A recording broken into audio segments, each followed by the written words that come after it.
welcome to Interdependent Study, our podcast where we engage in the learning and unlearning work for social justice and collective liberation. I'm Damien. And I'm Aaron. Thank you for joining us today. For those new to our podcast, Interdependent Study is meant to be a space and community for folks who believe in and want to do the work for social justice. Each week, we'll bring something new to the table, discuss our thoughts and feelings about it through the lenses of who we are and where we can go for a more just society. Yes, we want Interdependent Study to be a space where we're always learning with one another.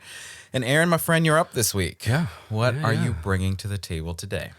So today I'm bringing an article from Hammer and Hope, which is a beautiful online magazine. Yes. And it's called Our Green Transition May Leave Black People Behind. It was written by Rhiana Gunn-Wright, who runs the climate policy program at the Roosevelt Center. Yep. And there's some really great stuff in here about the Inflation Reduction Act, the way that it was negotiated, how the money is being spent, and how that's all just repeating a history of white supremacy that runs throughout the history of the U.S. I also want to say real quick, the Inflation Reduction Act is referred to as IRA in the article, which is confusing to me. As I thought about it, I just called it the Act. So if we say the Act later we're talking about the Inflation Reduction Act, because saying the initials of that just seems like we're talking about something else. Yeah, we're talking about the Inflation Reduction Act. So I just wanted to throw that out there. No, I appreciate that. I had that same thought. I also kept, for some strange reason, thinking NRA too, just because of that. So it's confusing for me. So for no good reason. So I'm going to propose we call it the Act throughout, just because it's less confusing. Yeah. If we say the Act, and you know that we're talking about the Inflation Reduction Act. Got it. But throughout the article, Gunn-Wright points to specific programs that were included in the Inflation Reduction Act, which are more likely to be taken advantage of by homeowners who are mostly middle class and white. She also points out how there were additional programs included that would delay our transition away from fossil fuels even longer, because new drilling and pipelines programs have been approved through the Act. And then there is also stuff like carbon capture technology, which just is a stopgap way to, and a less effective stopgap way than they advertise, to sort of reduce carbon emissions on petroleum plants. So there's a lot here. It's a really great illuminating article. I'm excited to talk about it. Yeah, there was definitely some really great stuff here, and a lot of, you sort of point this out, a lot of great science, right? That's involved in sort of this policy, the Act, that was really sort of, as you say, illuminating really a lot that I learned for the first time through this, through reading this piece. And so I very much so appreciated this piece. I'm not surprised it was great, given that it's from our friends at Hammer and Hope. I'm just so happy that they've got a new issue out. And so I'm so glad that you brought this piece to the table for us. What I really appreciated is, I think this piece really highlighted sort of the intersections of racism and climate change and environmental justice. And, I think sort of thinking about where we are right now and what is happening on this planet. Climate change is real. And we're reminded of that every single day. I think in the past few months alone, we've seen wildfires and floods, extreme heat, hurricanes, just like crazy storms, deadly storms, right? Yeah. And so, any sort of opportunity to talk about, policy and work to address the fact that the globe is getting hotter, all of these things are happening, I think is so important. This is such a timely and important piece. And so I appreciated that. I think I also really appreciated how this piece put a spotlight on both the imperative that exists because of climate change, and as you point out, the racism at play, even in the attempts to address it. And so, the shortcomings of laws and policies like the Act. She also references the CHIPS Act and the bipartisan infrastructure law, and how these things are still leaving folks behind, right? Yes, definitely. And I think there's a lot of great ways that she ties those things together and points out how they're interrelated, or the programs that they implement are connected in some way, or overlapping. So I mentioned this a little bit ago, but one of the ways that the Act targeted middle class and wealthy white folks is through tax credits for, quote, individual consumers to install heat pumps, buy electric vehicles, switch from a gas stove to an electric stove, basically to electrify their homes and vehicles in order to reduce emissions. But the Act's tax credits are non-refundable, making them nearly useless for 40% of households that do not earn enough to have tax liability, many of which are black, end quote. Yeah. All of these are good, beneficial things to do to reduce carbon emissions across the country. But she goes on to talk about they're not refundable. Right. And so if you're not paying taxes, there's no benefit to you, which means that this is more likely to be taken advantage of by wealthier folks who would have the upfront money to pay for these improvements and have a tax bill that they're trying to reduce. Right. Which, it's fine. Those folks need to make these changes too. We're all in the... We all sort of are in this together. Right. We'll be impacted in different ways due to our wealth, but that's another story. But these things should be accessible to as many people as possible. Absolutely. And this isn't the way to do that, right? And so if these were refundable tax credits, it means more people would have access to them. Right. Or if they were rebates maybe or something. There are other ways that this could be a more accessible process. Right. And this is not to mention if you rent out your home. Gunn-Wright explained that landlords don't see the monthly savings on their energy bills because the tenant is usually paying those. So your incentives to make these changes aren't the same if you're a landlord because you don't live there and you don't see the day-to-day savings. That's correct. So it's just not the same sort of calculus for you as it is for somebody who owns their home and lives there. So there's lots of different issues with the way that gets implemented. Yeah, absolutely. And I appreciate your thought there around, there are other ways to maybe do this, right, that could be more accessible to all folks.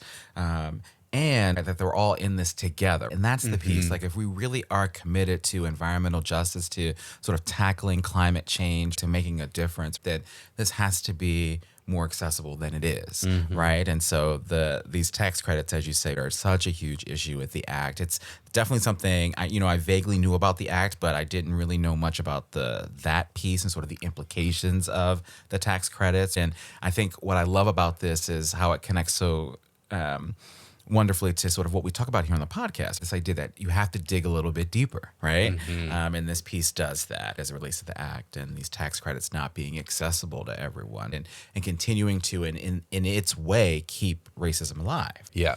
And so I love that. The other thing that sort of blew my mind when I was thinking about this and related to the notion of how these laws and policies can still be racist and support racism is how white supremacy and capitalism still guide decision-making processes, right? And so I think this connects really well to what you just talked about. So she says this in the piece, quote, "The transition to clean energy, like every other economic transition, is inherently distributive and redistributive, especially in a capitalist society.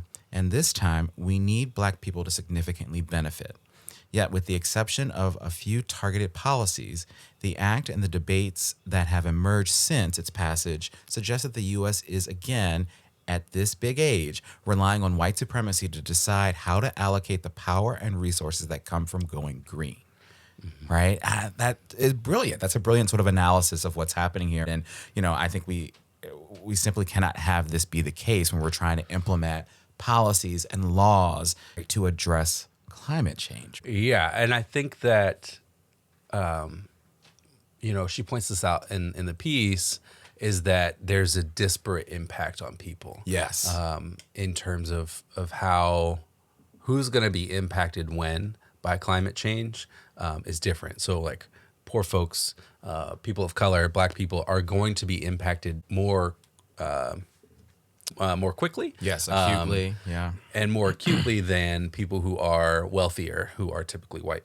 And so, and a piece of that goes on to this is another issue she named that I mentioned sort of at the top is new programs for carbon capture. Yes. In communities that don't want them, because ultimately it will delay the closure of fossil fuel burning plants in those areas, which was what one CEO of a company who runs these plants basically said is carbon capture will allow us to operate for a longer period of time.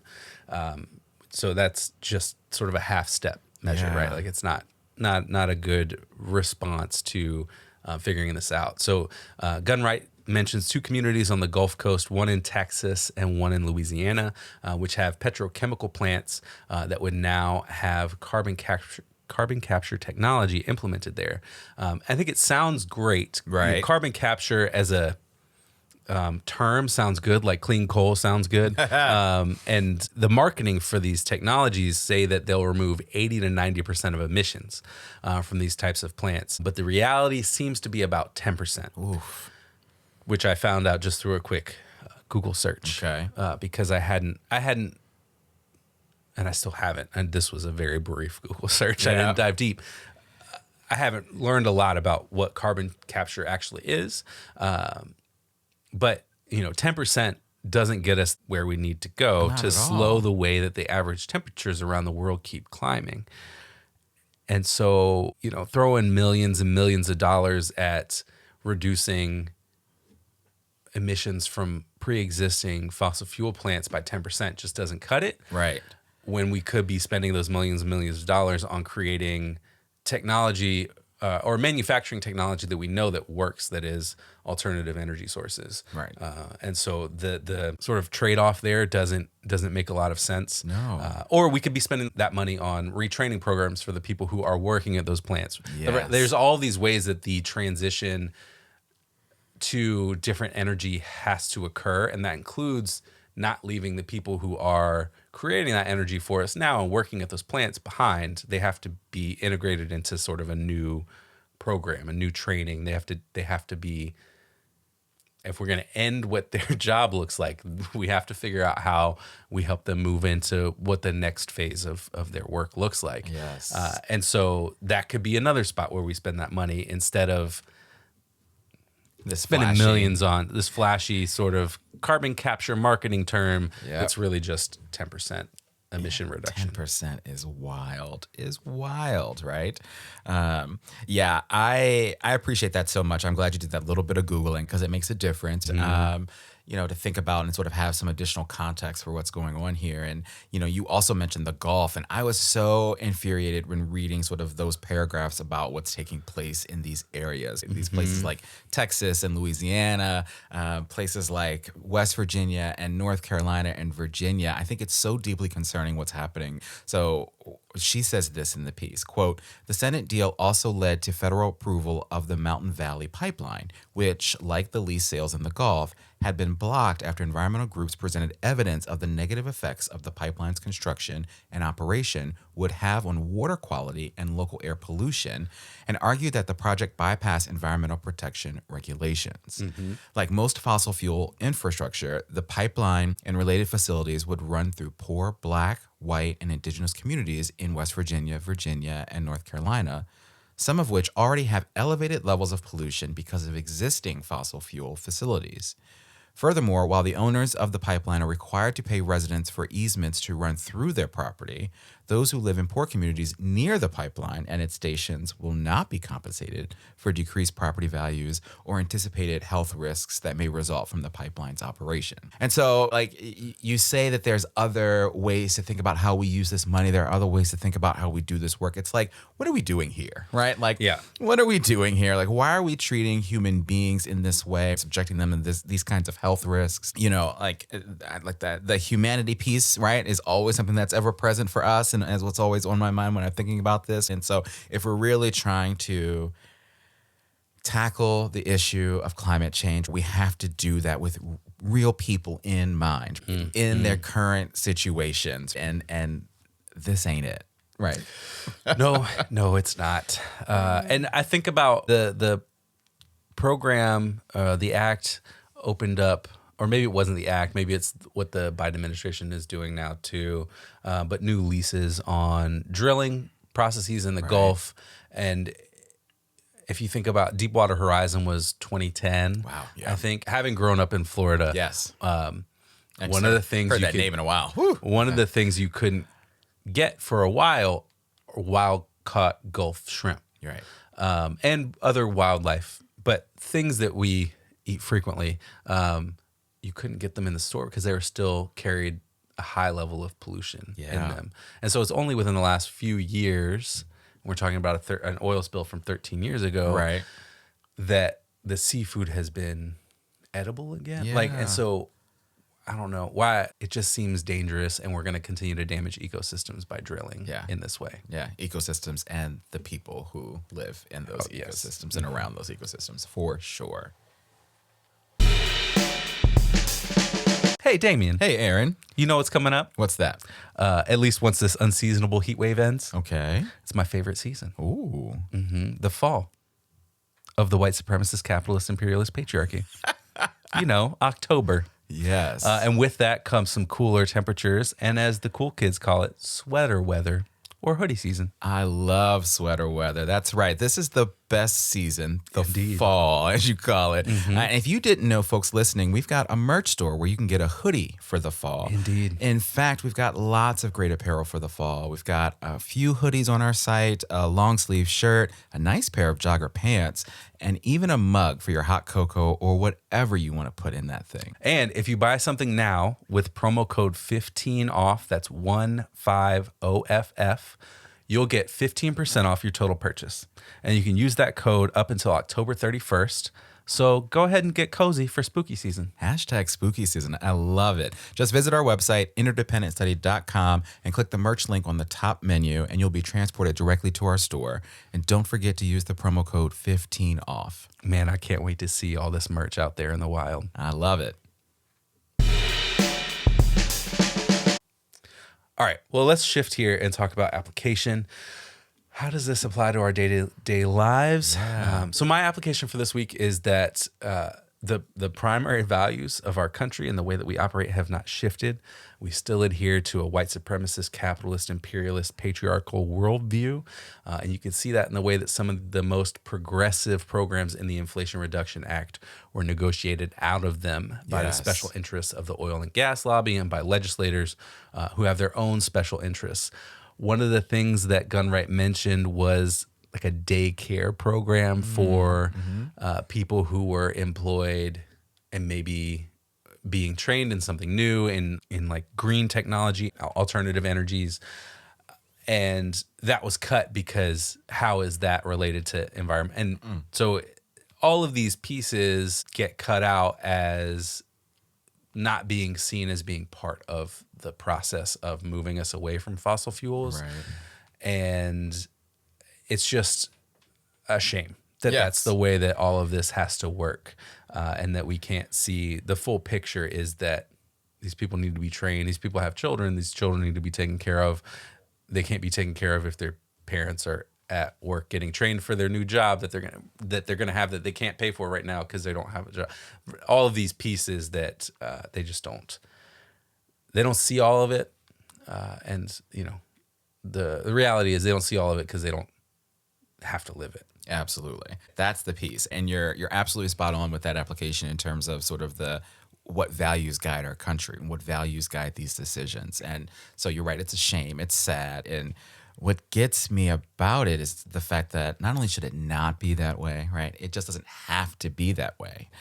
It certainly does not. It doesn't have to be that way. And that's not to say you talk about, you just name that out. There are people sitting in boardrooms who are smart people who can think through what are the implications of X if we, or of Y if we do X, right?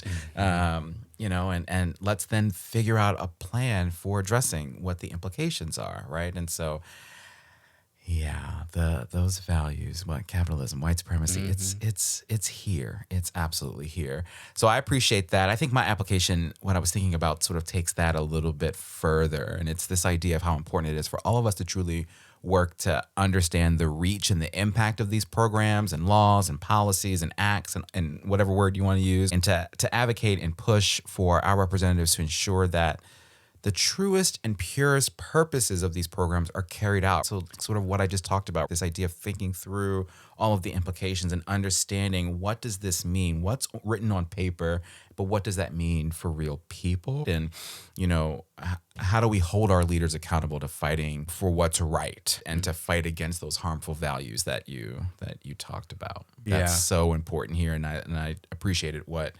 Gunn-Wright did in this piece to sort of lay some of that out for us. Mm-hmm. Yeah, and the urgency is there, and you get a sense that so many of them who are voting on this stuff at the negotiating tables are so disconnected from the reality of the day-to-day of all of this that they don't sense or feel the urgency in the same way. Right.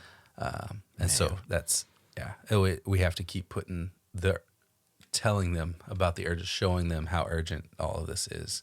100%. All right, well, let's talk about homework. Okay. What are we going to do to keep learning beyond our conversation today? My homework has got to be about the Environmental Justice for All Act, which includes a bunch of stuff like, quote, strengthening the National Environmental Policy Act by requiring earlier and more robust community participation, mandating community impact reports that assess whether the proposed action will exacerbate or contribute to adverse health outcomes for that community, including historical patterns of exposure and cumulative effects among frontline communities, requiring federal agencies to develop strategies that outline how they will address policies, programs, and practices that could have negative health or environmental impacts in disadvantaged communities, creating an interagency council to ensure such principles are incorporated into decisions across the executive branch, and requiring analysis of cumulative impacts in permitting decisions. So this sounds like a bunch of stuff that is very in the weeds, very detail oriented, that needs to be passed and signed into law by the Biden administration and implemented so that there's work being done across the board to address climate, and that the EPA has the power to be able to do some of that. The power of the EPA has been worn down over time by conservative politicians, by the Supreme Court. So there needs to be some response to give them some strength to be able to follow through on what it is needs to happen in most cases. And a lot of it needs to be considering, like, how do we assist communities? And you can only assist communities when you know what communities need. There it is. That's the line. Absolutely. I love that. I love that homework. So I'll join you in that. I also want to read the actual text of the act, of the CHIPS Act, of the bipartisan infrastructure law that were referenced in this piece. I still appreciate the work that Rhiana Gunn-Wright did to educate us about these pieces of legislation. But, connecting back to my application, right, I think it's important that we understand what's in these pieces, all pieces of legislation, do the work that we talk about to be able to do that. And it's important to be able to amplify it too. One of the things I think the piece did towards the very end, I think she highlighted how there are so many Americans who haven't heard too much about the Inflation Reduction Act. Yeah. And so that has to change too, right? Like, if these things are out here to quote unquote serve us, serve our communities, like help us address climate change, and it's important that we sort of know about them more so than we collectively do. And so that's another reason why I was so glad that you picked this piece from the new issue of Hammer and Hope, that we could talk about it and we could sort of amplify, this in a way. Yeah. Yeah, definitely. Because I think there are so many things that people can take advantage of that they don't necessarily know is there for them. Absolutely. And so, and those things are imperfect, as we talked about, but there are so many ways that people can take advantage of those things that you can't do that if you don't know it exists. That's right. Yeah. Absolutely. All right. Well, Damien, you're up next time. What do you bring to the table in our next episode? That's me. So, in our quest to talk about one book a month this year, I think it's my turn. Yeah. So I'm going to bring our September book to the table for our next episode. And I'm super excited about this one. The book is called Our History Has Always Been Contraband in Defense of Black Studies. It was edited by Colin Kaepernick, the one and only, Robin D.G. Kelly, and Keeanga-Yamahtta Taylor, which I think is just an all-star kind of lineup. The book is an exploration of the ongoing sort of centuries-long attack on Black history and Black studies, Black curriculum in this country, and how we just really simply must fight against that. And so the book, I think, is done and is edited, put together in such a great way. It features a preface written by Colin Kaepernick and introductory chapters by both Robin D.G. Kelly and Keeanga-Yamahtta Taylor.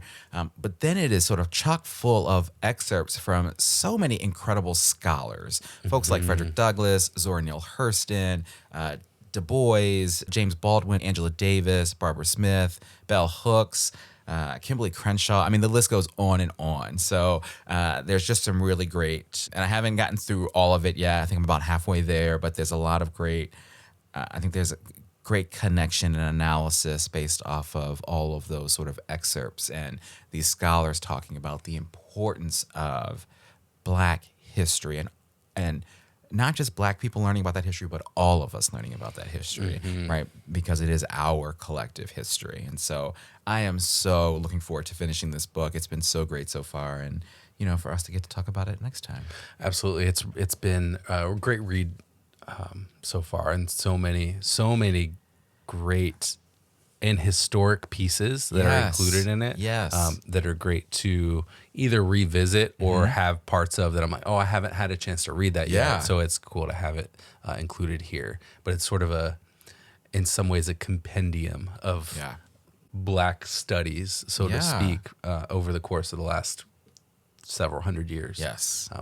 Which is really great. Absolutely. And I think it's really accessible in that way. And so it's definitely worth picking up and reading. Haymarket Books is the publisher, and so you can find it there. And hope you listening pick it up and read it with us and join us in the conversation. Definitely. It's a great one to pick up. Yeah. All right. So with that, we want to thank you for joining us today and for listening to Interdependent Study. You know what I'm going to ask you to do here, but in case you forgot, please follow, leave a rating and review, share our podcast with the people in your life, follow us on social media, check us out on YouTube, TikTok, sign up for our email list to get notified about any new things we've got going on behind the scenes. Yes. Thank you so much for listening. And remember, it's not about us, but it is about us. We'll talk to you next time.